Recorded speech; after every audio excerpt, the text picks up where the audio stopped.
Welcome to Uncommon Knowledge. I'm Peter Robinson. Andrew Breitbart grew up in Los Angeles, then attended Tulane University. He helped to edit the Drudge Report and was a developer of the Huffington Post. The author of a book entitled Hollywood Interrupted: Insanity Chic in Babylon, The Case Against Celebrity. Mr. Breitbart now manages two of his own sites on the internet, Breitbart.com and a cultural and political site called Big Hollywood. His abiding concern is the politics of Hollywood, which he views as a problem and which he intends to correct. Segment 1, Insanity Chic. Andrew Breitbart, I'm quoting you, in a newspaper interview he gave last year discussing the people who run Hollywood. Quote, Uh-oh. Yes, quote, I'm telling you they're uninteresting, they're vicious, they're vitriolic, they're really, really not good people, and I'm willing to say that on the record, close quote. Is there any of that you regret? No. What makes them really, really not good people? Well, I'm not saying the entirety, but the ones who have controlled Hollywood for the last 40 years, that quote could be attributed to the campus left as well. It could be attributed to people who are in charge in Venezuela right now. Anywhere where the left gets control, you start to see political correctness run amok. You start seeing dissenting views quashed. They use projection. Right before they do so, they start attacking the people that they're about to go after of being guilty of the very things that they do. That's why the dissent is patriotic meme was so hysterical during the during Bush's presidency, because whenever I would ask any of these people, can you name one person who has attempted to quash your dissent? And they would usually say... The liberals. The liberals right. would say that. They couldn't come up with any individuals. They'd just say, you've got to be crazy. It's everywhere. Well, exactly where is that? The first thing that this president did... that the President Obama did was isolate Rush Limbaugh, who was a symbol of a coalescing anti-Obama sentiment, and he isolated him, and the mainstream media and Hollywood, completely got behind this. That to me was chilling.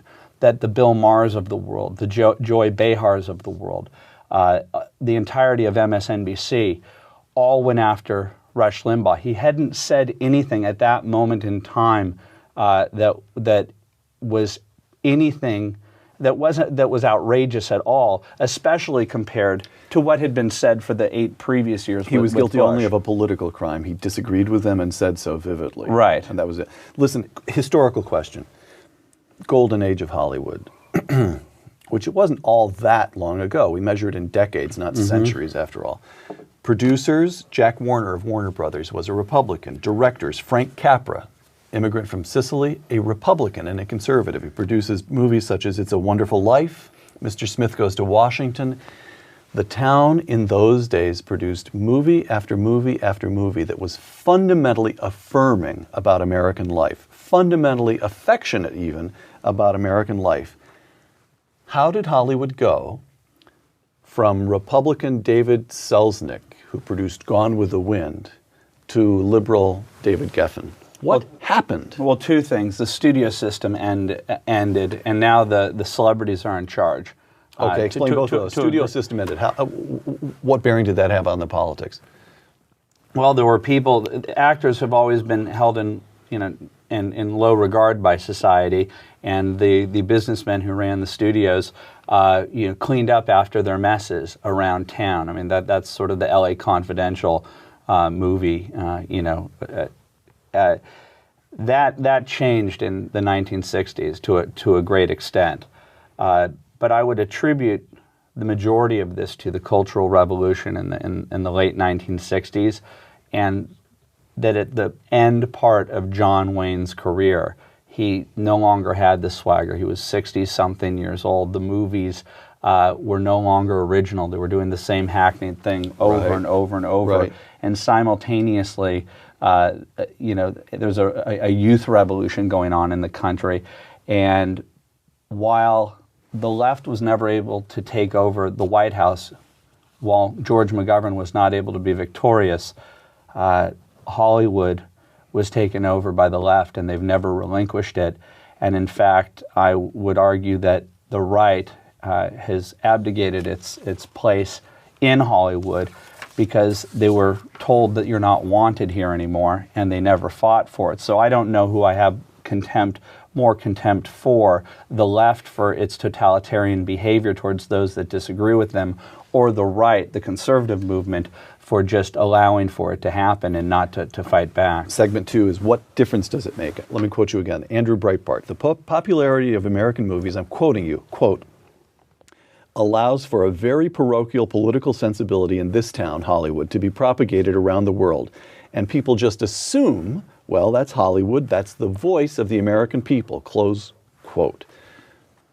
So Hollywood is messing up our foreign policy. It's more subtle. Give me what difference does it make that Hollywood is so far to the left? It's a small community, a few thousand lefties running the entertainment business. So what? Well, I mean, would you hire, if Madison Avenue is willing to hire an actor and give him $1 million to sell Sapporo beer in Japan, that actor must be worth that money, because they're going to get the audience to buy that specific brand of beer. When the collective of Hollywood sends a message to the rest of the world that affirms the worst narrative about the United States, that only tells half of the story, or perhaps not even half of the story, it ends up having a net effect, especially when a left-leaning European press, their sensibilities are in simpatico. And what I think is at play is a lot of insecure actors who didn't go to college and feel intimidated by people of a higher intellect, take their movies to Cannes or San Sebastian, and they find themselves not around the working class of France or Spain. They find themselves around the elite of the elite of the elite. And they're foolish enough to suppose that just because they smoke their cigarettes like this, French critics are superior somehow. Right. Well, look, there is such a limitation of the point of view that comes out of Hollywood, especially on political movies these days. But even movies like Wolverine, that's out right now, I haven't seen it yet, but my teenage boys came home. There's the bad guy in the movie is a repressed military guy who has who in one subliminal scene has a little cross on, his lapel, and or the James Bond, what's his name, Daniel Craig, the nude Bond? Yeah. The second Bond movie, which I rented the other evening. The bad guy, it's unbelievable. Right. Well, it's the Americans nonstop. are trying to take over Bolivia. There are two, look, you cannot get a film produced now that has Islamist terrorists. You can get movies produced. In fact, you see them all over the place, in which people of traditional values or corporations, American corporations, are the bad guys. And I know people within the system who tell me how this plays out.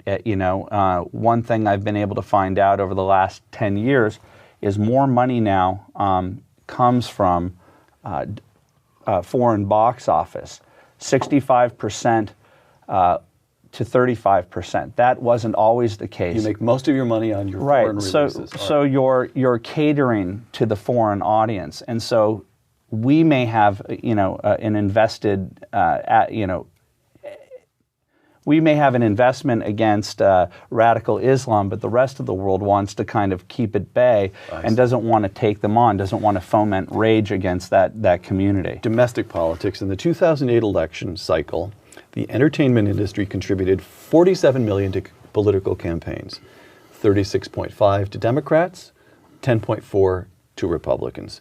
So Hollywood contributes to Democrats over Republicans by a margin of about 4 to 1, which suggests that few thousand people who live down there on the coast of California and Los Angeles and environs exerts an enormous influence over one of the nation's great national parties. Yeah, the first job I took in Los Angeles was working for a producer, and he asked me to take Senator Frank Lautenberg around, and I took him to Don Henley's house, and the senator from New Jersey came out and said, hey, he's going to do a fundraiser for me. He's going to perform, and all the celebrities are going to come. And I started to figure out how this system works. What does New Jersey have to do with Don Henley in Los Angeles?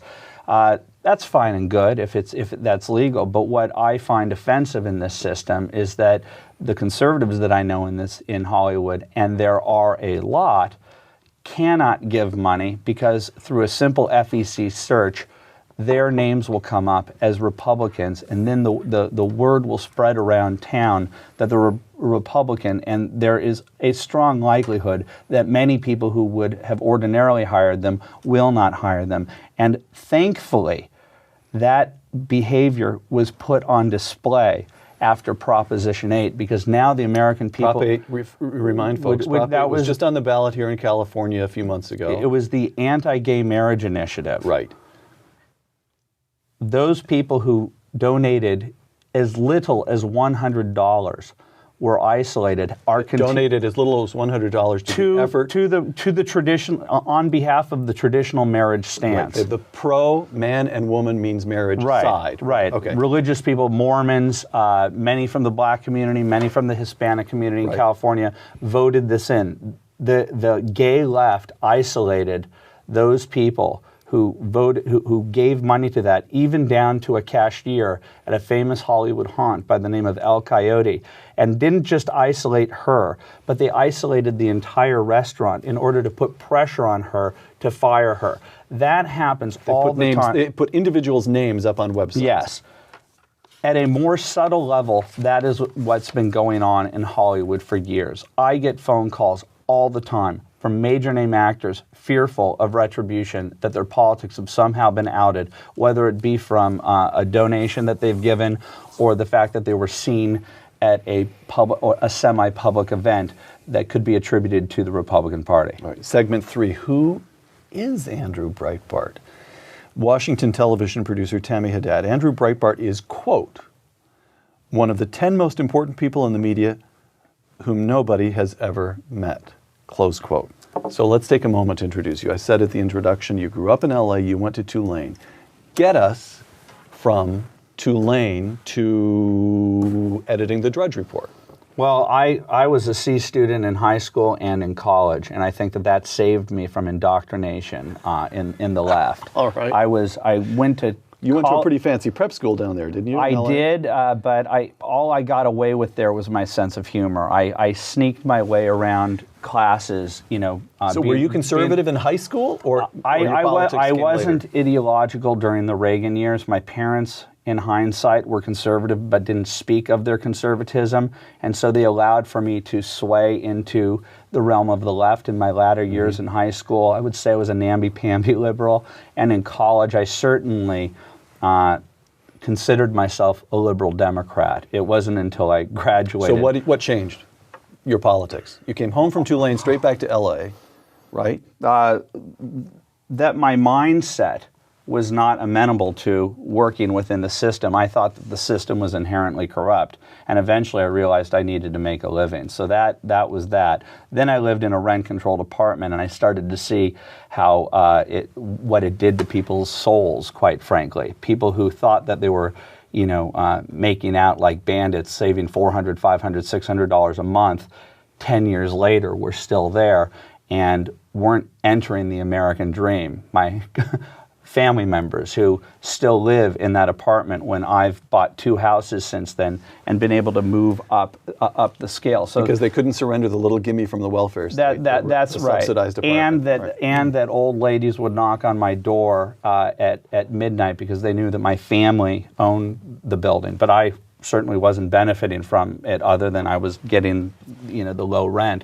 Would say, you need to change the light bulb in my apartment. There was a sense of entitlement that was palpable in that place. And I just started to have, you know what, I'll tell you the thing that really changed me, because for me, and we haven't even touched on it, everything to me is media bias.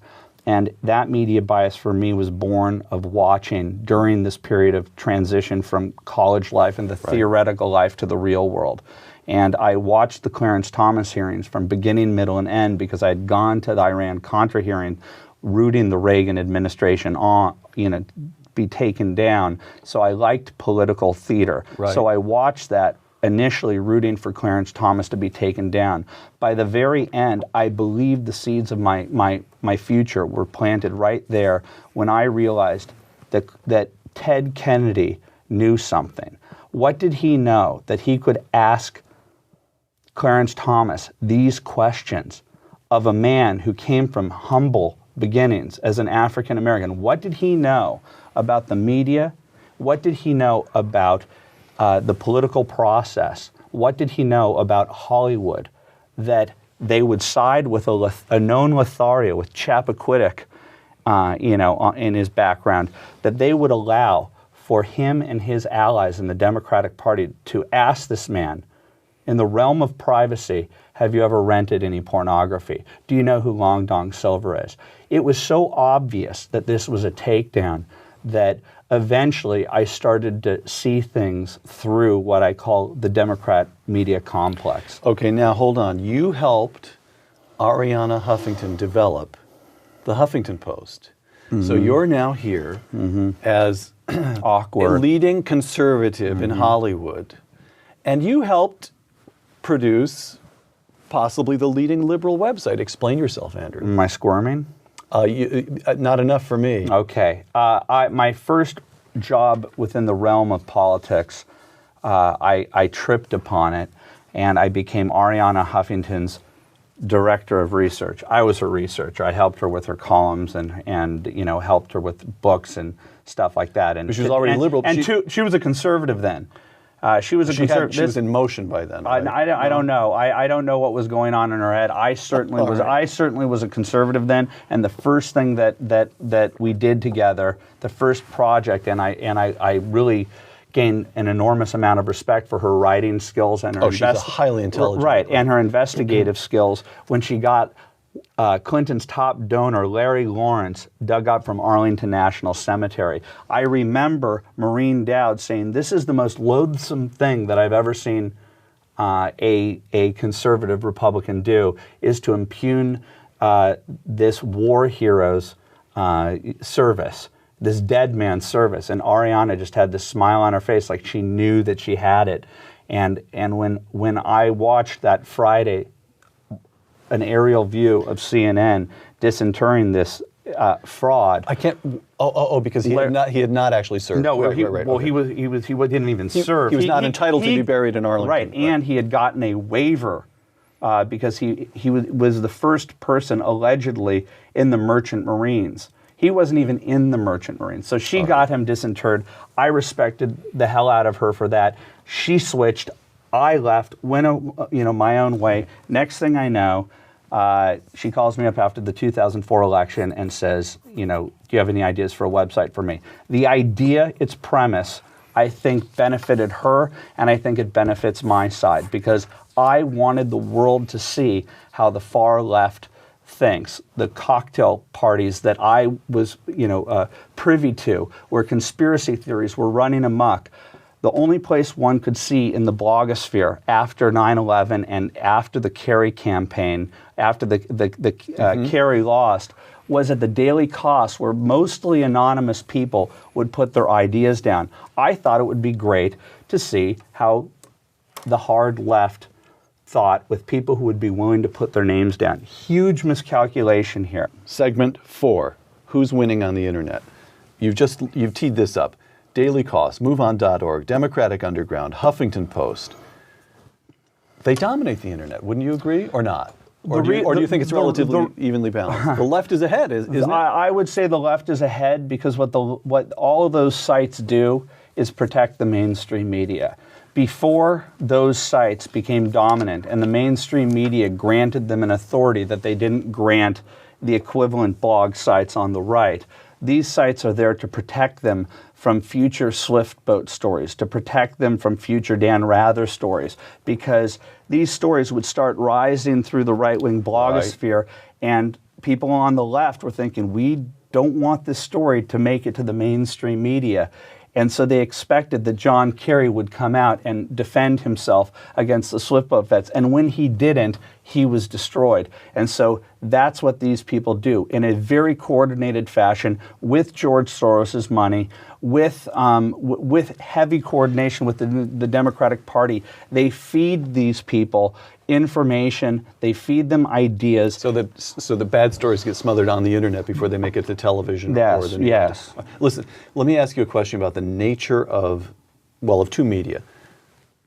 On talk radio, conservatives are dominant.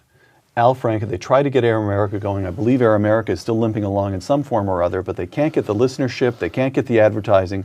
On conservative talk radio, you've got Rush Limbaugh, Sean Hannity, Hugh Hewitt, Mark Levin, a number of people prospering, right? Mm-hmm. And you've just argued that on the internet, it's the other way around, that the left is dominant on the internet. Why? What is it about talk radio and the internet that permits that? I think that the writing in the right-wing blogosphere is much better. I would put my side against Ariana's any day. I would put National Review versus Democrat Underground any day. I think that that's scientifically provable. But in terms of its effect, the right-wing blogosphere no longer has the ability to do what it did in 2004 before the coordinated online environment of the left became so successful. I need to talk about why talk radio works for the right and why it doesn't work for the left. It's a pretty simple, if you took away media bias from the equation, Rush Limbaugh and Sean Hannity's ratings would fall. The existence if the subtext of every single story is media bias. They're consuming the media and then they're analyzing and they're showing this is what they're saying, but this is what's really happening out there. And when you are on the left, when the media is so on your side, to try to pretend that the media bias goes the other way, you're going to fall on your face after 2 hours of doing talk radio. When you can't do 3 hours of talk radio every single day saying that channel 360 out of 1,000 on your DirecTV dial is the bane of humanity. Okay, so Rush Limbaugh and Sean Hannity and Hugh Hewitt are premised on reality, and Air America was not. There's a media reality that they're responding to. Right. Okay, Big Hollywood. Why did you found it, and what do you hope to accomplish? Well, it's by far BigHollywood.com, right? No, it's a very complicated URL. But Sorry about that. Just Google on Big Hollywood and Breitbart. We are creating a series of group blogs. This happens to be the first one. Okay. Big Hollywood begets Big Education next.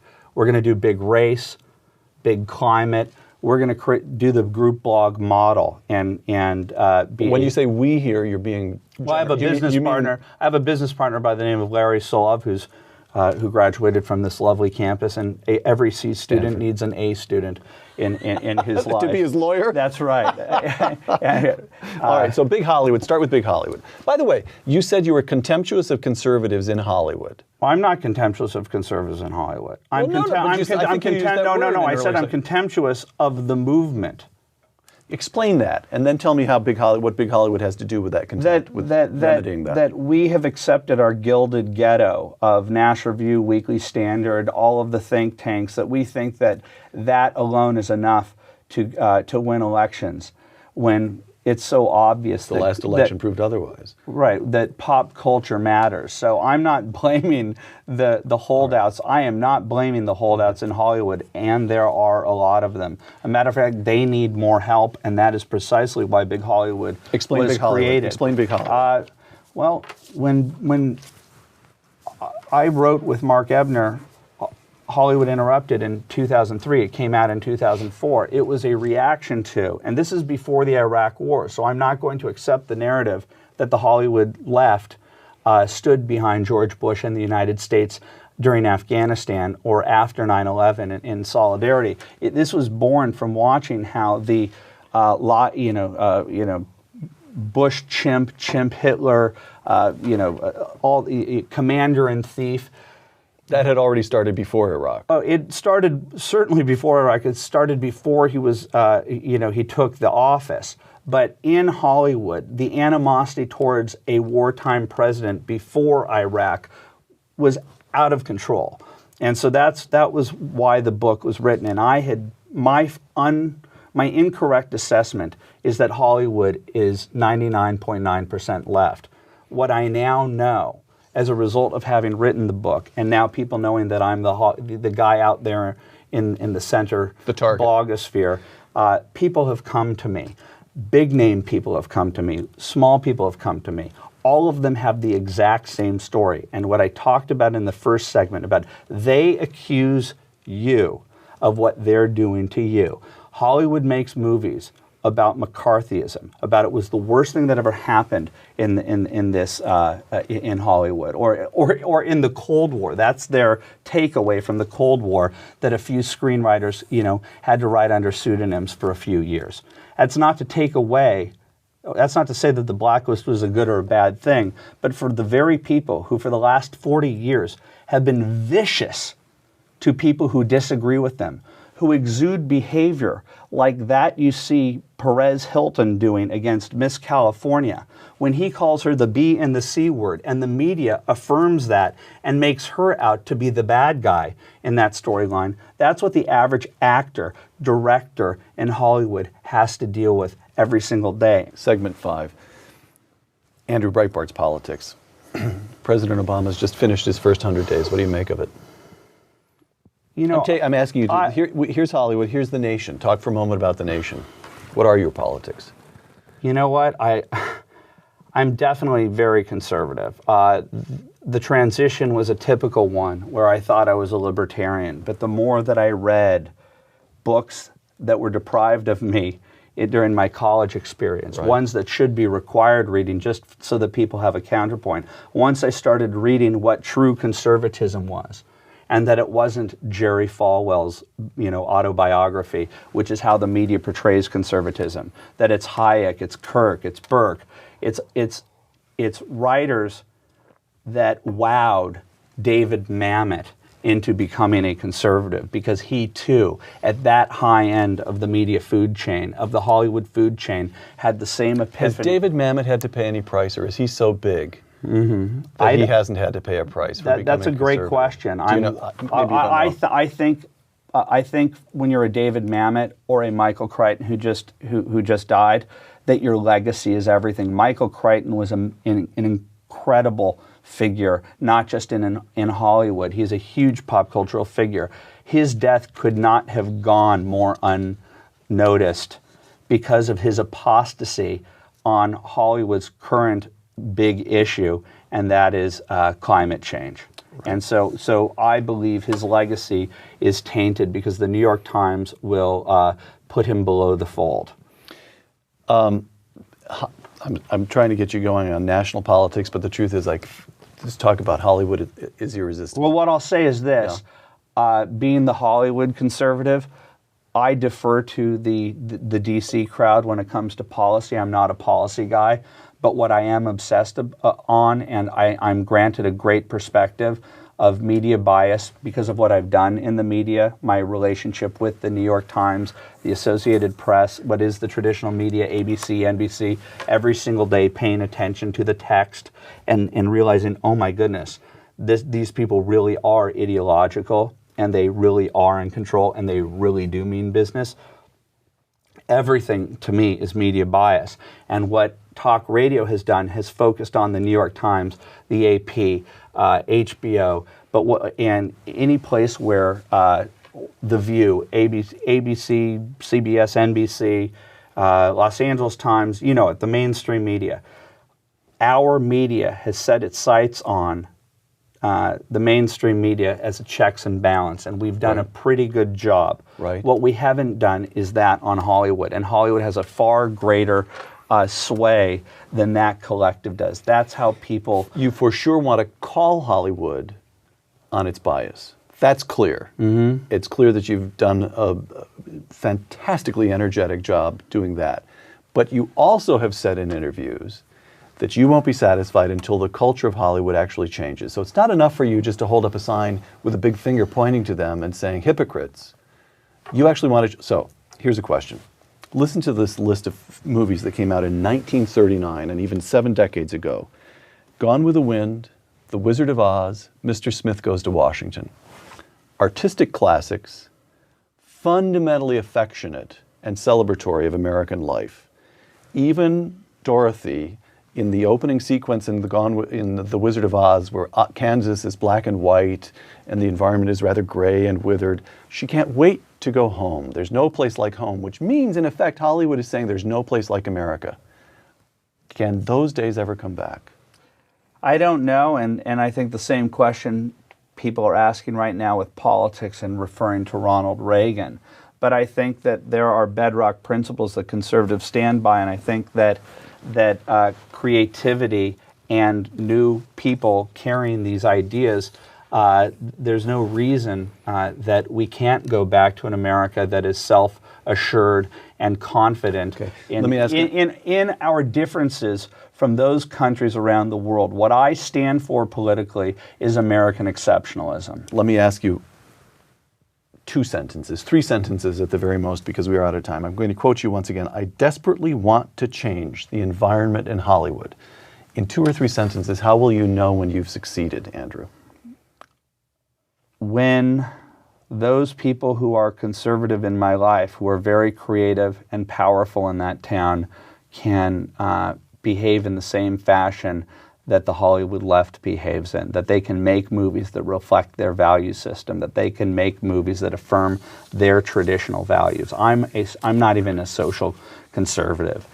I just want those people to be able to make movies that affirm their point of view, and they can't right now. And when I see those people being able to do it without the retribution that you're seeing right now by the left writ large, I will not stop this crusade. Andrew Breitbart of Breitbart.com and Big Hollywood, thank you. I'm Peter Robinson for Uncommon Knowledge at the Hoover Institution. Thanks for joining us.